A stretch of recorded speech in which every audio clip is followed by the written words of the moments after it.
सो आप सभी ने वीडियो का टाइटल देख ही लिया होगा। तो इस वीडियो में हम बात करेंगे that how I managed my Delhi to Greece vacation expense in just 1 lakh from India. तो हम बेसिकली 5 मेन एरियाज पे फोकस करेंगे। The first is season of travel, flight cost, hotel cost, food and transportation. तो सबसे पहले बात करते हैं season of travel. So I always prefer off season travel compare to peak season. इससे क्या होता है कि जो फ्लाइट और होटल की कॉस्ट होती है it is way cheaper compare to in the peak season. Santorini का जो ऑफ सीज़न है it starts from November. Santorini के बारे में आप सभी ने सुना होगा। संतूरनी एक ग्रीक आइलैंड है which is known for its stunning views और वर्ल्ड फेमस सनसेट्स। इस आइलैंड पे आपको white washed sugar cube houses मिलेंगे which have blue and red painted doors and Windows.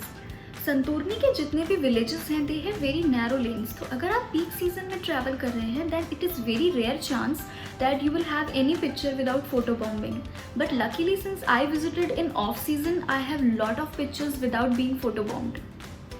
Now second is flight booking. तो जब भी हम कोई इंटरनेशनल वेकेशन प्लान करते हैं तो जो हमारी मेजर कॉस्ट होती है वो फ्लाइट बुकिंग की होती है। तो मैंने अपनी ग्रीस की फ़्लाइट मई मंथ में ही बुक कर दी थी while I had to travel in the month of November. But जब मैंने सितंबर में वापस से फ़्लाइट के प्राइजेस ट्रैक करे then they were even lower than what I booked. तो मेरी जो फ़्लाइट्स थी Delhi to Greece to and fro costed me 49,000 per person. तो जब भी आप अपनी इंटरनेशनल फ़्लाइट बुक करें तो हमेशा 1 मंथ के लिए उस पर्टिकुलर डेस्टिनेशन की फ़्लाइट्स के प्राइजेस को ट्रैक करें। समटाइम जो मल्टी सिटी फ़्लाइट्स होती हैं वो डायरेक्ट फ़्लाइट से थोड़ा चीपर होती हैं। For example when I was searching for the flights for Athens I had 2 options. I could book the flight via Doha and via Turkey, but the flight which is via Turkey was cheaper compare to the other option. But यहाँ पे आपको ये ध्यान रखना है कि अगर आप मल्टी सिटी फ़्लाइट बुक कर रहे हैं then prefer that they should be of same carrier, because if they are of different carrier you have to make sure कि आपको ट्रांजिट चार्जेस पे ना करने पड़े।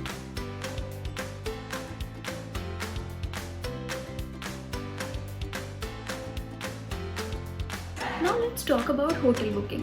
So whenever I travel, whether I travel domestic or international, मैं हमेशा hostels में stay करना prefer करती हूँ because they always fit in budget and also you can interact with the fellow travelers. But when I was traveling to Santorini, I had a different opinion. Santorini famous है अपने caldera views के लिए, इसलिए during my stay in Santorini I wanted to book a hotel right over the caldera. So if you are also looking to book stay over caldera तो Santorini में आपको बहुत ही luxurious options मिल जाएंगे जिसमें सबसे फेमस है cave hotels. So I did a research and some of them were like 15,000 per night and most exotic ones were even 50,000 per night. But यहाँ पे हम बात कर रहे हैं बजट ट्रिप की। तो मैंने ऑलमोस्ट 1 मंथ रिसर्च किया and I found one hotel which was right in the middle of the caldera और यहाँ से हमें बहुत ही स्टनिंग व्यू मिल रहा था वोल्केनो और मेडिटेरियन सी का। तो ये होटल लोकेटेड था फिरोजतफानी में and it's name is sunset hotel. So I stayed in this hotel for 4 days and all 4 days complimentary breakfast was include. इस प्राइस में this was the best deal I got because of its exotic location. मैंने इस hotel का एक complete review किया है अपनी website पे and I have shared pictures and a virtual tour of this hotel. So if you're interested in having a look at it, you can check the description box for the links. So Athens में I spent 2 nights and both of my stays were booked through Airbnb. So day 1 I had booked my stay in the middle of the city so that I can visit all the major attractions. Or day 8 में I booked my stay near to airport. I have also shared a video on my channel on how to best explore Athens in 24 hours, so you can have a look at it. And if you want to know how I planned my complete itinerary, so then you can also check out my website. All the links are in description box.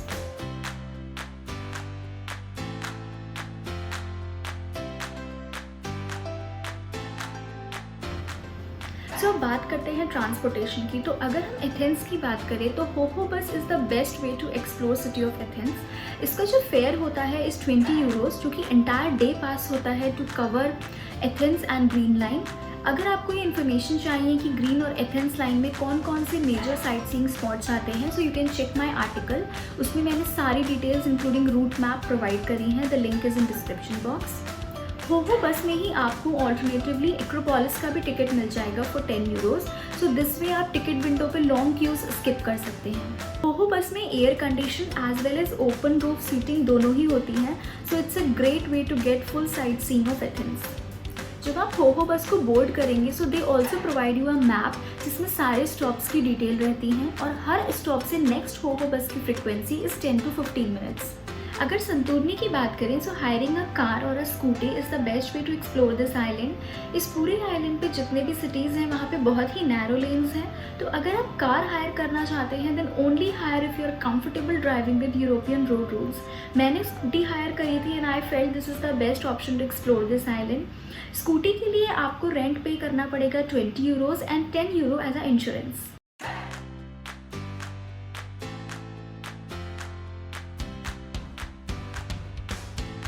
So last but not the least let's talk about food expenses. तो Santorini में जो vegetarian food है वो थोड़ा expensive है।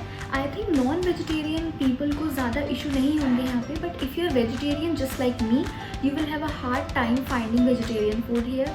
तो यहाँ पे हम लोगों के लिए जो ऑप्शंस हैं वो है sandwiches, pizza, you can try Greek salads. एक चीज़ हमेशा ध्यान रखें कि जब भी आप स्टोर से कुछ वेजिटेरियन बाय करें so always mention them no meat, don't just say vegetarian. इसके अलावा मैंने अपने साथ मैगी के पैकेट्स और जितने भी रेडी टू ईट फूड होते हैं जैसे poha and dal rice packets ये सब रखे थे। ब्रेकफास्ट होटल में कॉम्प्लीमेंट्री होता था and it used to be quite heavy. Dinner हमें हमेशा मैगी या रेडी टू कुक फूड से काम चल जाता था। लंच के टाइम में I used to be mostly outside, तो उसमें ऑप्शंस मैंने ऑलरेडी आपको बताए, सैंडविचेस या पिज़्ज़ा या सैलड्स। एथेंस में मैंने जो स्टे था वो एयरबीएनबी के थ्रू बुक किया था, so I had entire apartment with myself along with kitchen, so cooking a food over there was not an issue. तो अगर हम एंटायर ट्रिप की बात करें तो मेरा food expense was not more than 10,000। सो इस तरह से मेरी पूरी ट्रिप का जो एक्सपेंस था वॉज अराउंड 1 लाख। अगर आपको मेरी आइटनरी और ट्रिप से रिलेटेड और कोई भी इन्फॉर्मेशन चाहिए so drop them in the comment box और you can also check that on my website, links are in description box. If this video was helpful, do like, share and subscribe.